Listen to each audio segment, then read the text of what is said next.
Welcome to Bad and Desi, a podcast where we unpack cultures. You're listening to Brown Boy Unfiltered, a series where South Asian men speak without apology, not just about their wins, but about the weight that comes with them. Today's guest is someone who carries more than just his gear onto the field. Harjas Singh is a rising Australian cricket star. At the same time, he's also a cricket coach and believes coaching lets him stay connected to the game and help younger players grow. From the early days of dreaming big to the mental grind behind the scenes and the moments when self-doubt hits hardest, this episode is about resilience. Let's get into it. Harjas, thank you so much for being with us today. No problem at all. Can you tell us a little bit about you, who you are? Who am I? I still actually don't know. To be honest, right now I'm just a cricketer who's trying to make it professional. That's probably about it, to be honest. Or just a kid trying to get through life. Why did you get into cricket? It actually was never planned. Like, my parents and mum, dad, grandparents, no one was ever into cricket. It was a bit more of a boxing background. My dad, my grandmother's brothers, all of them used to box. And it just turned out to be one day I was playing out with just a standard white ball in the local temple out in Revesby, and the local coach of Revesby workers at the time was actually one of my uncles. And he was like, "You want to come and play for a fill-out game?" And I was like, "Yeah, sure, why not?" So that's where the journey sort of began. Okay. So you played that one game once, and then what inspired you to keep going? I just enjoyed it, being around friends, being around mates, being around people I enjoy being around. So it was a bit more of a just enjoyment thing at first, until I turned probably around 13, 14 was when it sort of started getting serious. So what's one maybe life-changing moment where you felt like, this is what I am meant to be doing? Or have you experienced that? I have experienced that. So probably till the age of 11, 12, I was sort of your standard park cricketer who sort of just enjoyed being around mates and stuff. But then I never really used to get opportunity in the Bankstown rep setup. And one day my parents, they had an argument with the coach, which was actually pretty funny. Or now it's funny, at the time it was sort of a bit like, what's going on? But yeah, they sort of had an argument with the coach. Then I batted at number 3, which is probably one of the most important positions in a batting lineup for cricket. And I scored 161 that day, which was, definitely a turning point, and I realised I actually want to do this all the time. So it just turned into a thing where I started training more, started putting more effort towards it. And when I got chosen into the under 13s New South Wales pathways was when I realised, I want to do this as a profession. Got it. That's beautiful. I think for those around you, you might not want to admit it, but you're an inspiration. You're a role model. People want to sort of represent themselves in the community like you have. What's something that keeps you grounded outside? Your brother's a big one. Like whenever I sort of feel like my head's floating up into the sky, people like your brother, my sister, my cousin, they sort of remind me that there's a lot more to the world than just cricket. And of course, seeing the community that I'm representing, seeing them being behind me sort of keeps me grounded all the time. Being like, the people that I'm around are so great. It's sort of, they always just remind me. It's just like, you've got a long way to go. Like, there's a lot to conquer in the world. And that's a big one. And sort of just being in the moment. Because like right now I'm not playing cricket. I can't exactly be, with my head all up in the sky. So you sort of have to stay grounded all the time. And like, I just sort of see what's in front of me. That's a big one as well. That's a really good point, that we can actually talk about how important support systems are. Yeah, for sure. For this, how important has the people around you, have they been in impacting your journey and who you are right now and why you are on that sort of path to being a cricketer? Honestly, my friend groups have changed a lot during the years. Like school, as you know, the friends that you have in school don't really stick around too long. Yeah. But mates that I have currently, I still have from high school, and some even from primary school. Like your brother, in instance, I've been mates with him since we were in year 5, year 6, and he's just been a guy that's just like, fucking love the guy, I'll be honest, right?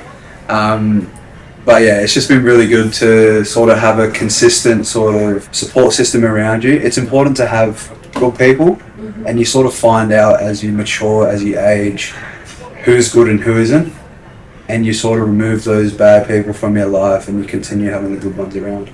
Gotcha.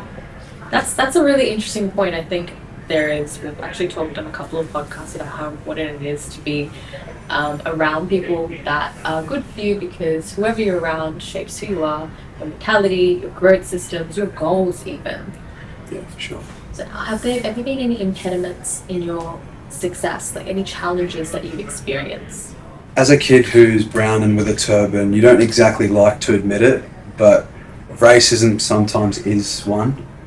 Like, as much as I like to believe that I'm Australian, which I am, by the way, born and raised here, the way you look definitely does impact how you get brought up. Because of course, primary school, high school, kids as your age are sort of like grown as well, so they sort of sometimes have no idea what they're saying, and sometimes what they say can impact you. But again, I've been by the way, can I swear on this? They sometimes do say some fuck shit, and it's like and it's like you sort of have to learn how to block it out. And because I've been copping, like, say, bullying and racism sort of in the same spectrum here since the young age, I've like learned how to block that sort of stuff out from my mind, and it's been very easy to do so because of the people that I have around me. Yeah, right. Interesting. So do you feel like you have ever been marginalised and have opportunities ever been taken away from you because of race, or it's just been one of those challenges that you've kind of had to live through in certain situations? I don't think there's been any opportunities taken away from me, because my dad's a big believer in hard work's going to beat anything. So doesn't matter how you look, doesn't matter, like, we all breathe the same air, to be honest, right? So if you look different, I don't think it matters too much, because at the end of the day, say cricket for an instance, right? I score enough runs, I'll get chosen. Just like yourself, if you present that you can, like, you run a marketing agency, right? It's like you show them that you can market them in the best way, they will choose you, sort of thing. So I feel like that has nothing to do with it. Yeah. Interesting that you say that. So I feel like in different industries, racism still exists. You mentioned that you have been impacted by racism. Has that affected the confidence, if you've ever been in a position where you've been? Not at all. I don't even know why I asked that question. Yeah, like, you know me, like, nothing sort of impacts me, because I feel like that shit's sort of out of my control. It's like, how am I going to control what somebody else is going to say? And why am I going to let something out of my control impact what's going on in here? Yeah. It makes no sense. That's right. And a lot of people aren't able to think that way. So a lot of people let judgment affect them. A lot of people will deal with the repercussions of bullying, and actually it will have an effect on their self-confidence and their esteem. 100%. To someone that might be experiencing things like racism or judgment, things like that, given that you are so self-confident, what is some advice that you give to them? I wouldn't recommend this, but the way I dealt with it was sort of fighting back. Show them that I did have a bit of bite about me as well. And still to this day on a cricket field, I sort of do the same thing. Like, I cop shit from someone, I will give it back. And I feel like that's the same in everyday life as well. Like, and again, I feel like as friendships with blokes, it's a bit like that all the time. Like, they're giving shit to you, you're giving shit back to them. And it's sort of like something that's just been ingrained in me ever since I've sort of become a bit elder, a bit more mature, a bit more like mentally strong. It's like, I don't know how to say it, but like, they sort of train you for this. It's like friendship with blokes. Yeah, literally. Yeah, I'm not even joking. Like even your brothers, like they take the piss out of each other all the time, and I feel like it sort of prepares you, like subconsciously prepares you for what's going to happen in the outside world. That's honestly really interesting insight. Yeah. I completely agree because I'm obviously in a female friendship group. We don't give each other shit. We are always in like, you go girl, like, always supporting. But I am privileged to have two brothers where I can witness the back and forth shit. And they do become a lot more number to the outside world, a little bit more resistant to for sure. negativity. That's a really interesting thing that you mentioned. So maybe, is it true to say that, obviously going back to our first topic, your support system matters a lot? 100%. The people you have around you impacts like easily 80% of what goes on inside your head on an everyday scale. Apart from the back and forth that you experience with your bloke mates, how else would you challenge judgment? Obviously, fighting back is one. I feel like that might be a little bit more of some advice that you might give to maybe our male dominant audience. Fighting back actually for females, that's wrong. Female then men. I get that. That's good advice. What else? What else can you do? Learn how to block it out. I know it's a lot easier said than done, but having the ability to not let something out of your control affect you is one of the most powerful things on this planet. Because it sometimes doesn't register in my head how people let outside noise get into their head. Yeah. But then I sort of sit down and think that everyone's different.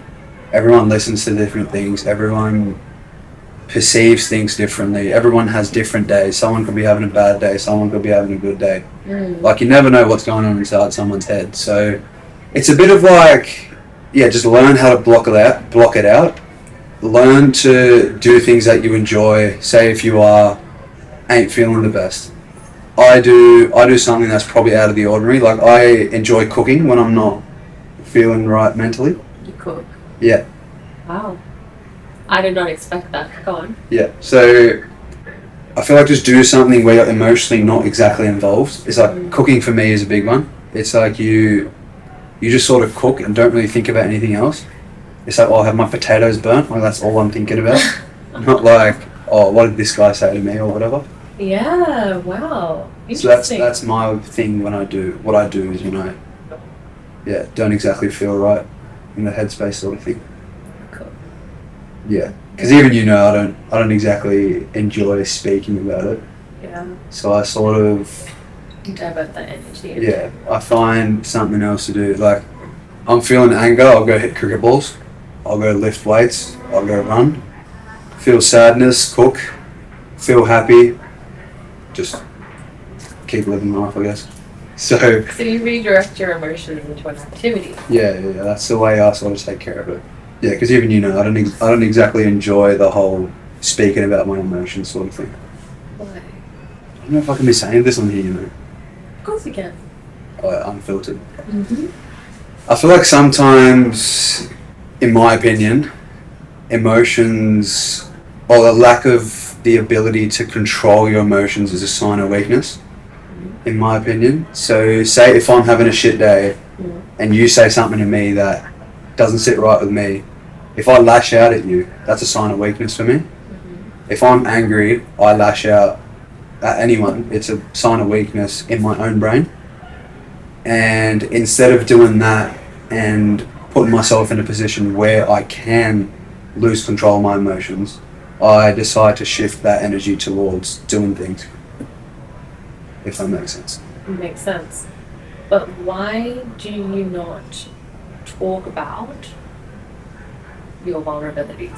Why do you feel like there is a need for you at all times to be strong and confident? Do you feel like that is a stereotypical expectation from you? I feel like it's not a stereotypical expectation. Like, it sort of is.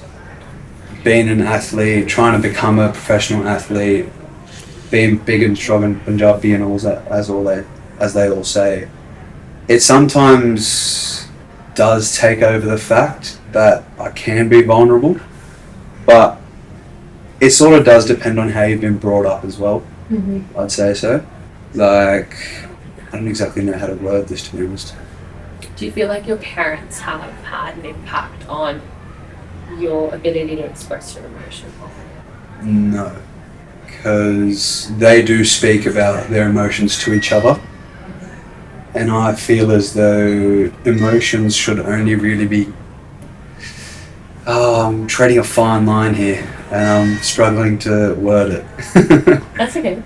We can skip this part. So, when I think there is this definite, and this is stereotypically perceived, that when men are vulnerable, they speak about their emotions, something that's not right in their lives. Obviously, what you're doing is you just said that you feel sadness, and then you redirect that energy into cooking or activity. Yeah. Why? It sounds very cringe saying it out loud. Or hearing someone else say it, but that's okay. But you do you. Like, yeah. It's good that you do that. But why do you not instead, just out of curiosity, why do you not instead, if you're sad, why do you not go talk to someone about it? I've never learned how to do it, to be honest. Like I have tried, right? I have tried to do so in the past. And I feel like sometimes I feel like I lash out, or sometimes I go a bit too over the top, or sometimes I feel like I'm burdening the person.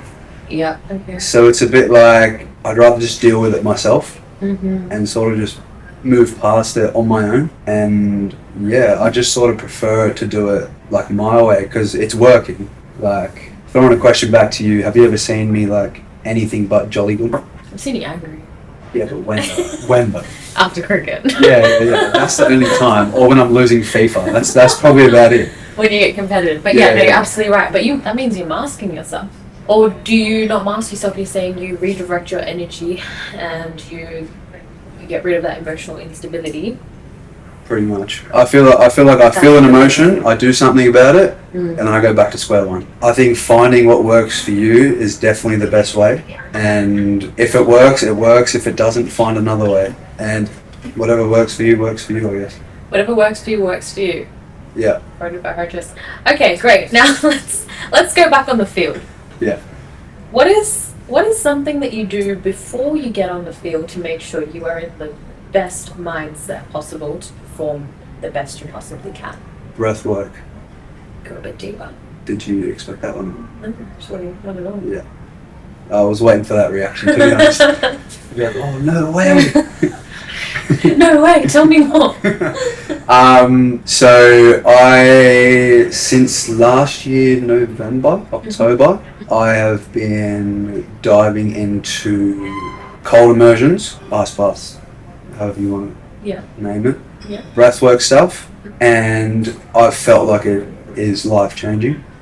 I feel a lot more zen all the time, on the everyday. Definitely feel a lot more zen, definitely feel that's one more thing that helps me keep grounded, actually, naming that. So I do a little routine before I go out to bat, or whenever I feel sort of nervous, I do a couple of breathing exercises and bring my heart rate down, and that's sort of my big one before games, especially going out to bat, because that's my primary skill. And as a batsman, you only get one chance per game, and it's a bit like people take a lot of pressure being like, this is my one chance this game, then I'm gonna have to wait till next week. No, do your best to prepare the best you can for that game, back your skills, understand what your strengths are, what your weaknesses are, execute your skills to the best of your ability. If it doesn't work, it doesn't work. If it does, it does. Didn't expect this from you. Yeah. Wow. So you feel like, definitely, based on what you just said, do you feel like mental work is as important as physical work before you go onto the field? 100%.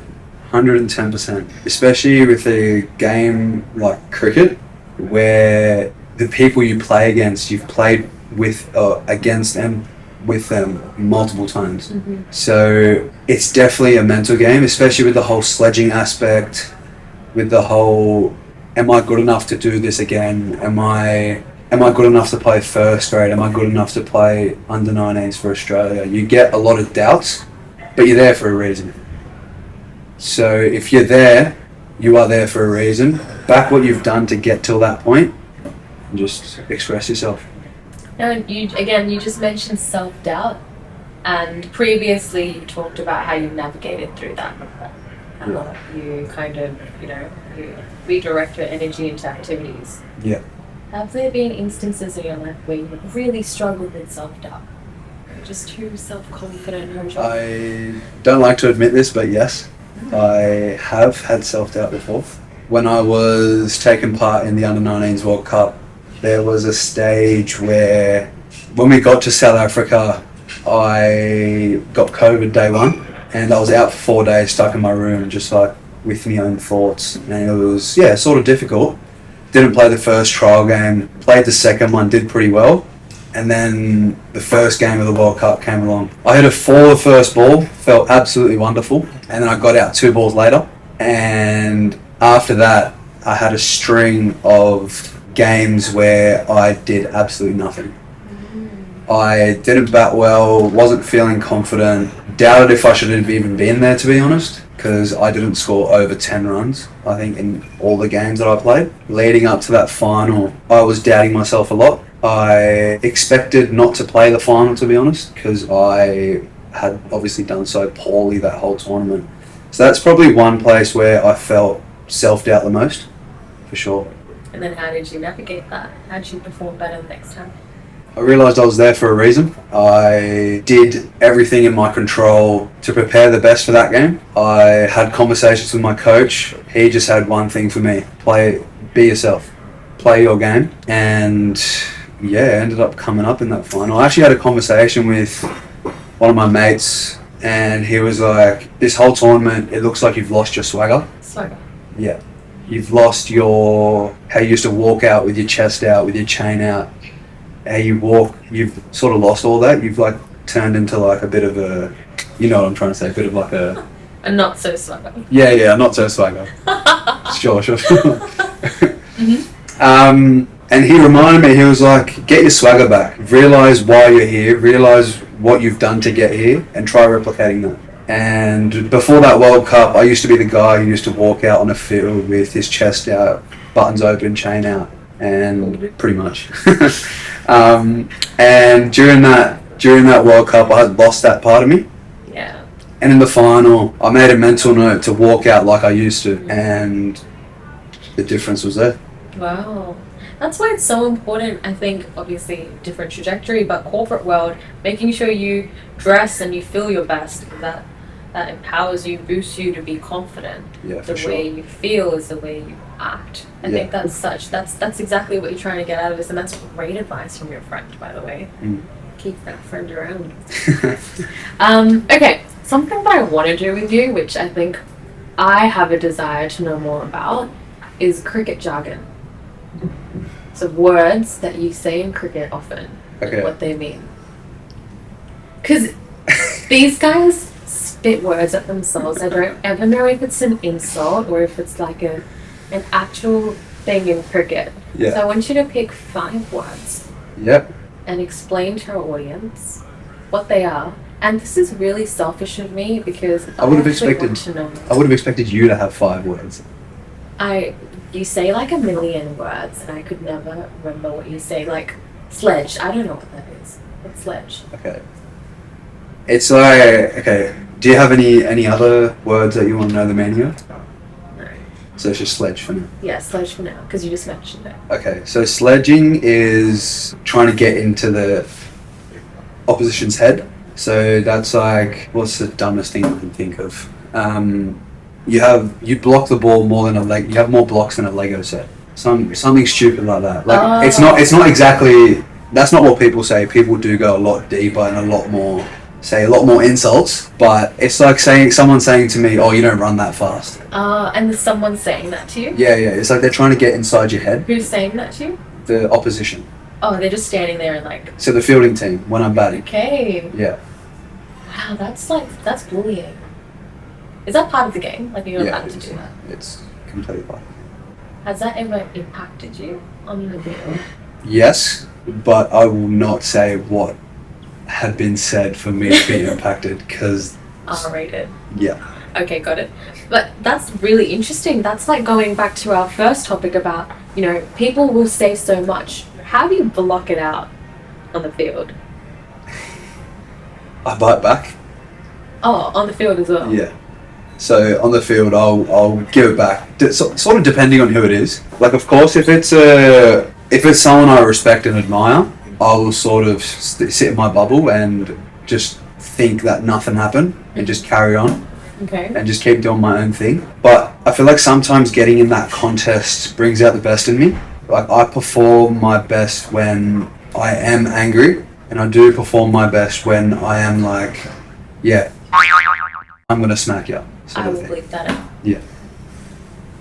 Okay, got you. That's interesting. So sledging, in a way, actually makes you perform better. So it can go with you, and it can go against you. Mm-hmm. So the whole point of sledging is making someone do what they don't actually do all the time. Right. Okay. So say someone as myself who is an aggressive, dominating batsman who likes to take the game on. Say if I'm blocking the ball too much and someone's like, oh mate, you're blocking so much, just go try hitting a 6, right?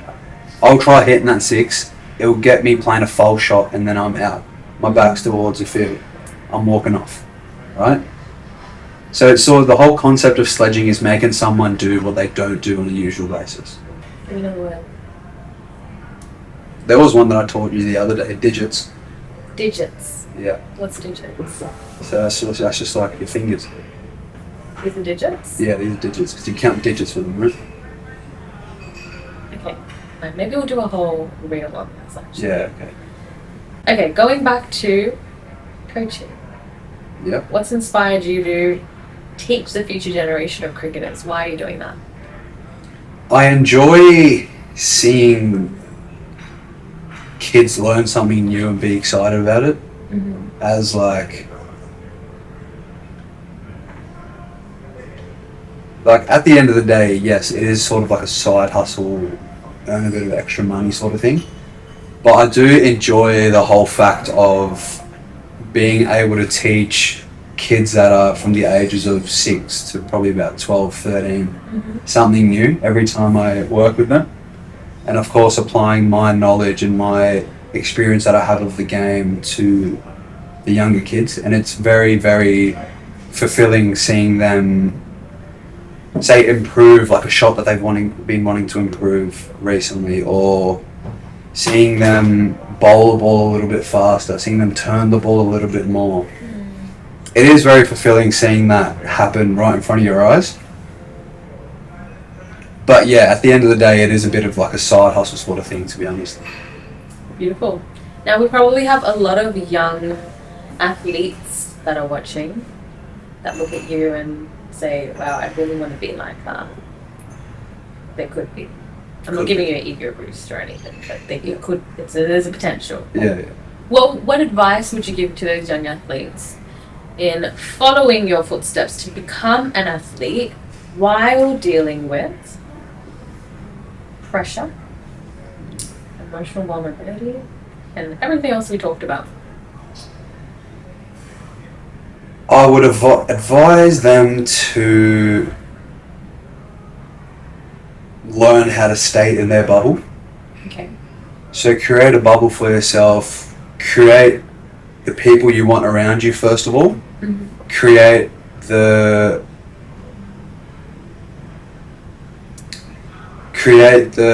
atmosphere that you want, and stick to that. I've got a quote board in my room, actually, fun fact. And one quote sort of sticks out in my head when you ask that question. It goes, why would I listen to what others say? Wait, I forgot it. Okay, restart that one. What was the quote? Jesus. Oh my days. I might need my phone for this one. Okay, let's not go off a quote board. Okay. You make your own quote right now. I am a 12-year-old athlete. Yep. I want to become a famous cricketer. Yep. Give me advice so that I get to my destination. Look, this is regarding back to the quote. Don't listen to other people because most people don't even like themselves. As harsh as that is, it's so true in this world. This world is a harsh place, and it is what it is. Don't listen to other people because most people don't even like themselves. Wow. I know harsh, but it is what it is. 100% true. And I think I'm like almost a decade. This sounds so old, but I'm almost a decade older than you. And there are people around my age and older than me that will never understand that. They will never understand that. They will be impacted by people around them. They will consume negativity and they will embed that within themselves, resulting in low self-esteem, impeding themselves from actually achieving their goals. That's really valuable advice that you have embodied within yourself, which you take to the pitch. And I'm so proud of you. You've done really well. Thank you. Appreciate that. You're great. That's all we have time for today. Unfortunately. But I know there's a lot that people will learn from you and a lot that you can share to the world. So I encourage you to speak more about your feelings, emotions and learnings. I'll be back. You'll be back. You should definitely share that as much as you can. Yeah. You will. I will. Great.